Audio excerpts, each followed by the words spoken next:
సంస్కృతి వాస్తుశిల్పాలకు నిలయంగా పేరుగాంచి దేవాలయాల రాష్ట్రమైన తమిళనాడులోని తిరునెల్వేలి జిల్లాలో ఉన్న కుర్తాలంలో గణపతి ఆలయం అనేక రహస్యాలు అద్భుతాలను దాచుకుంది. ఇక్కడ వినాయకుడు నాడీ గణపతి అనే పేరుతో ప్రసిద్ధి చెందడానికి ఒక విశేషమైన కథ ఉంది.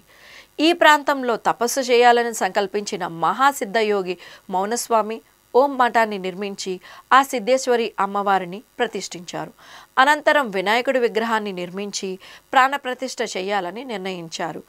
ఆ విషయం తెలిసిన బ్రిటిష్ పాలన కాలంలోని మద్రాస్ గవర్నర్గా ఉన్న ఎడ్వర్డ్ రాతి విగ్రహానికి ప్రాణప్రతిష్ఠ అంటే ఏంటి అంటూ తక్కువగా మాట్లాడినట్లుగా చెబుతారు. దానికి సమాధానంగా మౌనస్వామి గవర్నర్తో ఓ వైద్యుణ్ణి తీసుకురావాలని సూచించారు. గవర్నర్ పిలుపుతో వచ్చిన వైద్యుణ్ణి చూసి మౌనస్వామి ఈ విగ్రహానికి నాడి పరీక్షించండి అని కోరారు.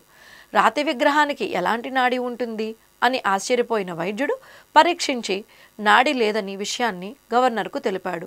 తర్వాత మౌనస్వామి గణపతికి సాంప్రదాయం ప్రకారం ప్రాణప్రతిష్ఠ నిర్వహించారు. కార్యక్రమం పూర్తయ్యాక ఇప్పుడు మళ్ళీ నాడి చూడండి అని వైద్యుడిని కోరారు. ఈసారి వైద్యుడు స్టెథోస్కోపుతోని విగ్రహాన్ని పరీక్షించగా మనిషిలాగా నాడి కొట్టుకుంటున్న శబ్దం స్పష్టంగా వినిపించిందట. ఈ అద్భుతాన్ని గవర్నర్, వైద్యుడు ఇద్దరూ ప్రత్యక్షంగా దర్శించి ఆశ్చర్యానికి గురై గణపతికి నమస్కరించి మౌనస్వామి ఆశీర్వాదం తీసుకొని వెళ్ళిపోయారని పురాణం చెబుతుంది. అప్పటి నుంచి ఈ వినాయకుడిని నాడీ గణపతి అని పిలవడం ప్రారంభమైంది. వినాయకుడు తొండం నుంచే నాడీ శబ్దం వినిపించిందని, అందుకే ఇవాళ కూడా విగ్రహం తొండంపై ధోతీ కప్పి ఉంచుతారని చెబుతున్నారు. ప్రకృతి సోయగాల మధ్య ఉన్న ఈ నాడీ గణపతి ఆలయానికి వినాయక చవితి సందర్భంగా వేలాది మంది భక్తులు వస్తారు. ఇక్కడ మౌనస్వామి మఠం, శ్రీ సిద్ధేశ్వరి పీఠం, నాడీ గణపతి ఆలయం ప్రత్యేక ఆకర్షణలు.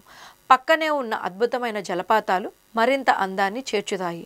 ఇక్కడ చిత్రావతి జలపాతంలోని నీటికి ఔషధ గుణాలు ఉన్నాయని, అనేక వ్యాధులను నయం చేస్తుందని స్థానికులు నమ్ముతారు.